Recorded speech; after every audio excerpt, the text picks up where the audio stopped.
Donald supper ১৯৫০-এর দশকে career development নিয়ে তার ডেভেলপমেন্টাল থিওরি প্রকাশ করেন। বর্তমানে এটিকে বিরাট পরিবর্তন বলে মনে করা হয়, কারণ উনি শুধুমাত্র একটি চয়েসের পরিবর্তনে গোটা জীবন ধরে চলা একটি প্রক্রিয়ার কথা বলেন। ক্যারিয়ার ডেভেলপমেন্টের সফরে উনি সেলফ কনসেপ্ট তৈরির উপরে বেশি করে জোর দিয়েছিলেন। কি এই সেলফ কনসেপ্ট? সেলফ কনসেপ্ট মানে আমরা নিজেদের কিভাবে দেখি, নিজেদের মূল্যায়ন কিভাবে করি, কিভাবে আমরা আমাদের ব্যবহার, মনোভাব, মূল্যবোধ উপলব্ধি করি এবং কিভাবে আজীবন এসবের পরিবর্তন হতে থাকে। ডোনাল্ড সাপার সেলফ কনসেপ্টের সঙ্গে ক্যারিয়ার ডেভেলপমেন্টটা জুড়ে দেন।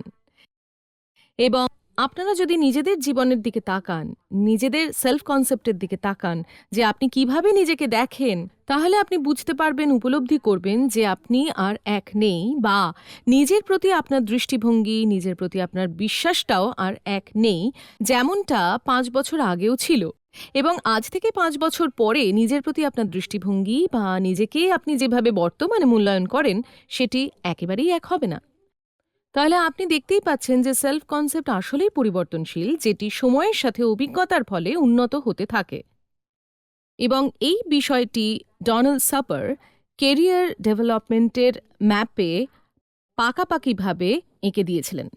উনি ৫টি পর্যায়ের কথা বলেছেন, যেগুলি হল গ্রোথ, এক্সপ্লোরেশন, এস্টাবলিশমেন্ট, মেনটেন্যান্স আর ডিক্লাইন।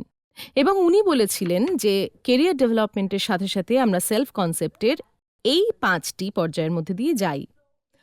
সুতরাং গ্রোথ হয় জন্ম থেকে ১৪ বছর বয়স অবধি, ১৫ থেকে ২৪ অবধি এক্সপ্লোরেশন, এস্টাবলিশমেন্ট চলে ২৫ থেকে ৪৪ অবধি, এবং মেনটেন্যান্স চলে ৪৫ থেকে ৬৪ অবধি, আর ডিক্লাইন আসে ৬৫-র পর।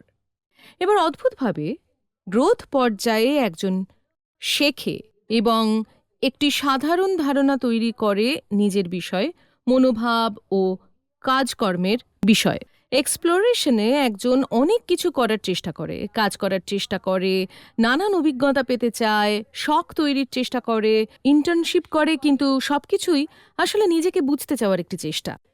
এস্টাবলিশমেন্টের সময় একজনের প্রাথমিক পর্যায়ের স্কিলের সাথে পরিচয় হয় এবং তারপর সে নিজেকে নিজের বেছে নেওয়ার জীবিকার ক্ষেত্রে প্রতিষ্ঠিত করার চেষ্টা করছে।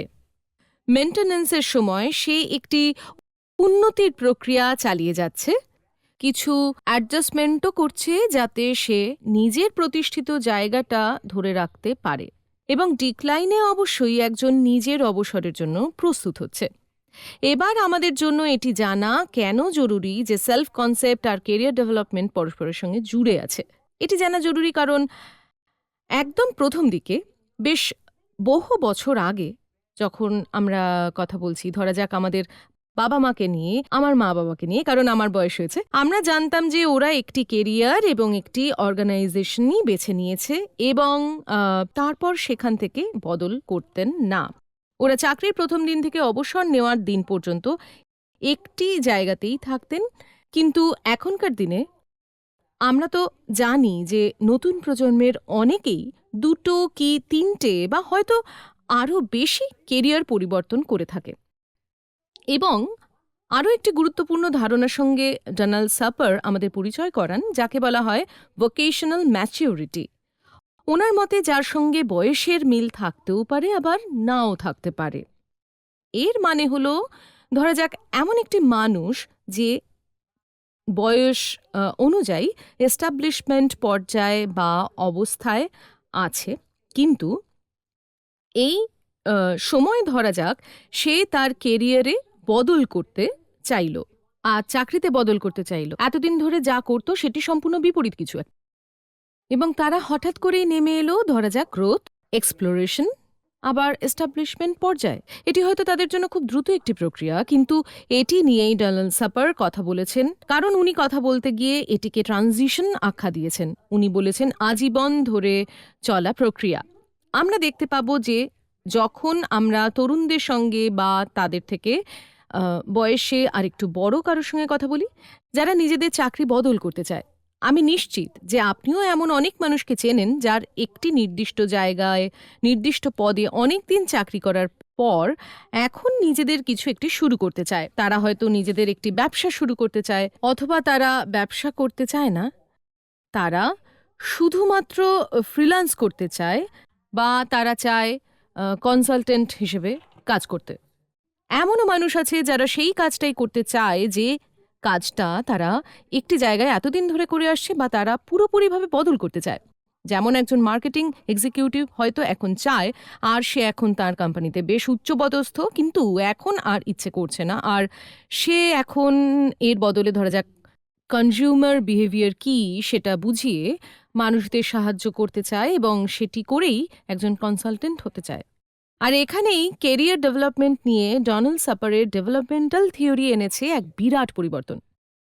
হল্যান্ড এক্সাগনাল দ্য রাইসেক মডেলের তুলনায়, যেখানে বলা হয়েছে ঠিক কিভাবে আপনার দৃষ্টিভঙ্গি আপনাকে সাহায্য করবে কেরিয়ার বাছাই করতে, ডোনাল্ড সাপারের থিওরি আমাদের বেশ কিছু বিষয়ের কথা বলেছে যার মাধ্যমে আমরা নানান দিকে ট্রানজিশন করতে পারি। এটি কখনোই আমাদের একটি নির্দিষ্ট কাজের মধ্যে সীমাবদ্ধ করে ফেলে না, এবং এটি একটি ভীষণ ইন্টারেস্টিং বিষয়, কারণ আপনার জীবনের এই সময় দাঁড়িয়ে আপনি হয়তো এটির সঙ্গে সম্পর্ক খুঁজে পাবেন যেখানে আপনি হয়তো ভাবতে চাইছেন যে আমি হয়তো নিজেকে বদলাতে চাই এক্ষুনি, এবং আপনি হয়তো সেটি করবেনও। তাই আমি নিশ্চিতভাবে বলতে পারি যে ডোনাল্ড সাপারের থিওরি আপনার আরও গভীর মনোযোগ দাবি করে। ডোনাল্ড সাপারের ডেভেলপমেন্টাল থিওরি কেরিয়ার ডেভেলপমেন্টকে জীবনভর চলা একটি প্রক্রিয়া হিসেবে চিনিয়েছে, কারণ এটি কেরিয়ার ডেভেলপমেন্ট আর সেলফ কনসেপ্টকে একসঙ্গে জুড়তে পেরেছে। সেলফ কনসেপ্ট যা তৈরি হয় বহু বছর ধরে অভিজ্ঞতার মধ্যে দিয়ে, আর পরিবর্তন নিয়ে আসে আমরা নিজেদের কিভাবে দেখি আর কেরিয়ারের যে জায়গায় আমরা আছি সে বিষয়। এই থিওরির প্রয়োগ সুদূর প্রসারী। এটি মানুষকে তাদের ভোকেশনাল সেলফ কনসেপ্ট বুঝতে সাহায্য করে, যেটি সাহায্য করে তাদের নিজের কেরিয়ার বাছাই করতে, বিশেষত যদি তারা অন্যান্য কেরিয়ারে ট্রানজিশন আনতে চায়। এটি মানুষকে তাদের ব্যক্তিগত মূল্যবোধ বুঝতে এবং জীবনের বিভিন্ন সময় এবং পরিস্থিতিতে সেগুলির বহিঃপ্রকাশ করতে সাহায্য করে, নিজের জীবনে যে ভূমিকাটি তিনি ওই সময় দাঁড়িয়ে পালন করছেন। এবং কেরিয়ার রেইনবো একটি খুবই প্রয়োজনীয় টুল, যেটির সাহায্যে এই রেইনবোর দিকে তাকালে অল্পবয়সী মানুষরা বুঝতে পারে যে আগামী দিনে তাদের ভূমিকা কি হতে চলেছে, অর্থাৎ কোন বয়সে এবং জীবনের কোন পর্যায়ে তারা দাঁড়িয়ে আছে। আর তাই ডোনাল্ড সাপারের ডেভেলপমেন্টাল থিওরি, যা সেলফ কনসেপ্টকে কেরিয়ার ডেভেলপমেন্টের সাথে জুড়ে দেয়, সেটিকে এখন একটি যুগান্তকারী ও খুবই সহায়ক থিওরি হিসেবে দেখা হয়।